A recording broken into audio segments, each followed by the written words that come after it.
welcome back to Darvanalee Designs Studio. For those that don't know, my name's Nicole and today we are doing a very simple cushion cover.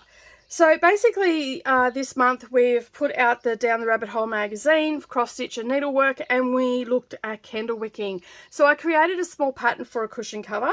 Basically I show you in another video how to do the colonial knots. You can grab the pattern from Down the Rabbit Hole magazine. There is a template there for you to trace it out, and then you can use the video that I've put up to show you how to do colonial knots. So that makes that super easy for you. Once you have done, then we're going to turn it into a nice simple, I stress the word simple, cushion cover. So it'll have an envelope back, so there's no buttons, there's no zip, there's no press studs or anything like that.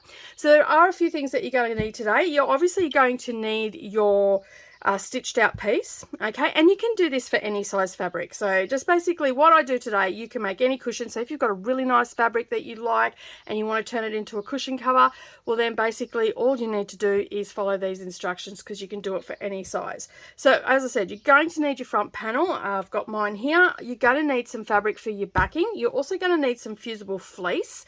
Okay, that goes onto our front here. We don't need anything on our back. As I said, it's nice and simple. This is quick, so you can change your decor up as quick as can be. You're also going to need a rotary cutter, some pinking shears to take out some of the bulk from the corners. Wonder clips are preferable because they're easier to get off as we're sewing. And you're going to need some thread snips, and obviously you're going to need some matching thread, a working sewing machine, an iron, and an ironing pad. And you're also going to need a cushion insert. Now I change mine out, so each season I might change out a couple of the pillows that are on the couch, so I just recycle these. So I've just taken one out of my cushions off the lounge, and someone will go, "Where's my cushion?" when they go to sit down, because I've stolen it. So yeah, you'll need some of those. Alternatively, if you've got polyfill, you can actually just make your own inserts. Basically you're just going to make it, you just get 2 squares, the size that you need for your cushion, sew them all around, leave an opening, stuff it with polyfill, and then hand stitch that up or machine sew it up, and then you've got a cushion insert anyway. Alternatively, you can just buy them from any sort of sewing place that's out there. All right, so in the magazine I've given you your dimensions and everything like that, of the sizes of fabric and everything that you're going to need. So you'll need to get the magazine for that. And basically, as I said, the template in there is to create out this pattern. And we are going to do a couple of things first before we start sewing it all together. And that involves the iron and the ironing pad. So we're going to move this all out of the way once you've got all your pieces cut. Now, the only size that I will tell you with this is I have cut this down to 12.5 inches square. Okay, so that's going to give me enough, 1/4 of an inch, and this is going to be very much on the face. Okay, and these pieces, and then you'll need your fusible fleece to be the same, and then you're just going to put that on the back. Now, when you iron that on, you want to put a piece of fabric or a towel, tea towel or something, over the top so you don't burn your knots and you don't flatten them out. Then once you've done that, you're going to get 2 pieces of fabric, and they are going to measure 12.5 inches by 16. Lost the measurements there for a moment.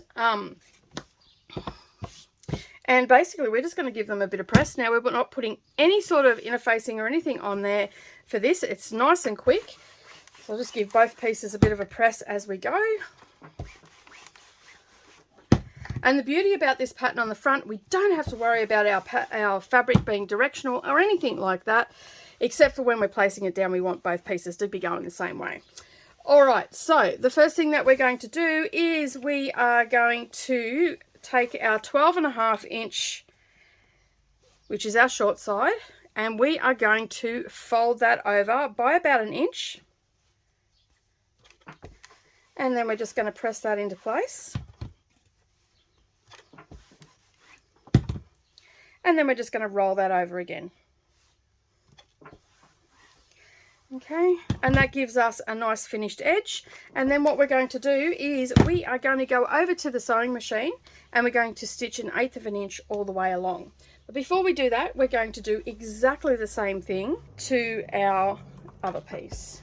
So let's head over to the sewing machine and stitch our little folded edge down. So as I said, on this edge here we're going to do 1/8 of an inch. Okay, so now we've got our 2 pieces that are hemmed. We just want to take some off the bottom end here.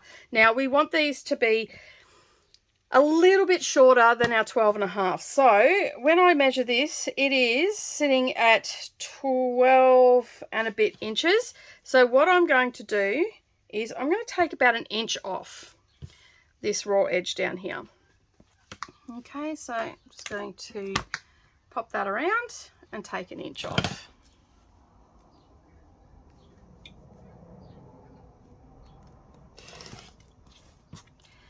And our other piece, we're going to take about 2 inches off. Okay, just like so. Okay, so once you've cut them, what we're going to do now is we're going to take our panel piece here. All right, we're going to put that pretty sides facing up, and then what we're going to do is we're going to place our fabric down on our panel with the pretty sides touching. Now if your fabric is a little bit slightly bigger than your panel, that's okay, we can just trim that up in just a second. So we're just going to grab some of our wonder clips, okay, and you just want to line up all your raw edges. Okay, and I can see here that my side is just a little bit bigger by about 1/4 of an inch, so what I'll do is I will just trim that off in a second, but just lay that all down in place for now. Okay, and then we're going to get our next piece and we're going to do exactly the same thing again, except we're going to have our fold at this end. Okay, and again I'm going to line up my raw edges. Now remember, one piece is smaller than the other, and we want that to happen because we don't want this to go right up here. We want to have a little bit of a gap away from our raw edges. So I'm lining up on this bottom edge here and this top edge here and making sure that that is all lining up nice and neat. Okay, we are going to trim once we've sewn all the way around. Okay, but before we do that, I'm just going to flip that over, and you can see here that it's slightly bigger, so I'm just going to eyeball it with my rotary cutter using that top piece as my template and trim off that excess. And I've got a little bit on this side as well, so I'll just trim that up and get rid of that. Okay, and then I will continue to put clips all the way around. Okay, making sure that it's sitting nice and flat. Now when we go to the sewing machine, because we are going through quite a few number of layers, what you're going to do is you're going to elongate your stitches up to about a 3mm. Depending on your machine, you might need to go to 3.5. Okay, so now what we're going to do is we're going to start over here, and we are going to stitch 1/4 inch seam allowance all the way around, reversing at the beginning and at the end, and then we'll trim off some of the bulk and we'll turn our cushion out, and then it'll be finished. That's how quick and simple it is. So we have stitched that down. We'll get rid of our threads, and we're just going to grab our pinking shears, and we are going to trim our cushion cover just to get rid of some of that bulk. Okay, and we're going to trim down to our stitches but without touching our stitches. Okay, and that just makes it a lot easier when we turn it out. It'll sit a lot nicer as well. Okay, now we are ready to reach in and pull our corners out. Get our little poking device here, and we'll just run around all the seams. Get our corners out.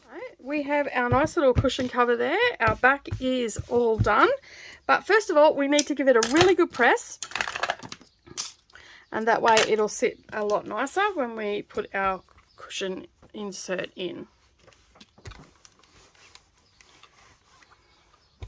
Now, as I said, you can use this method for any sort of cushion size that you want.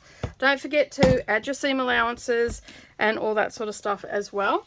Okay, and there we go. That is our cushion. So all you need to do now is put your insert in and you're ready to go. And there you go. Our cushion is got its insert in, and it only takes about 10 minutes to make. I hope that you enjoyed this tutorial today, and don't forget to head over to our Facebook page and share with us. We've got a group over there called DDs Quilting and Crafting. You can also share your pictures over on Down the Rabbit Hole magazine as well.